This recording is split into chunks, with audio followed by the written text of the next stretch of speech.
બાપા, ઓ બાપા, બોલ ને બટા. બાપા તમારે હવે આ ખેતરમાં કામ કરવાની જરૂર નથી. છોટા સા મેરા જહાં હૈ.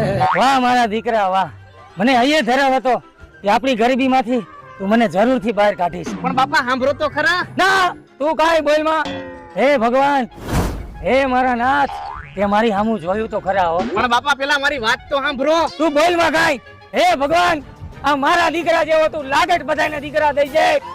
બોલ હવે. બાપા આપણી આ બધી જમીન રહીને હું જુગારમાં હારી ગયો અને હવે આપણે બધાને ક્યાંક 300 માં દાણીએ જવું જોઈએ. હે ભગવાન. હાલો બાપા હવે વાડીએથી સીધા દાડીએ ભાનમાં આવી જાઓ.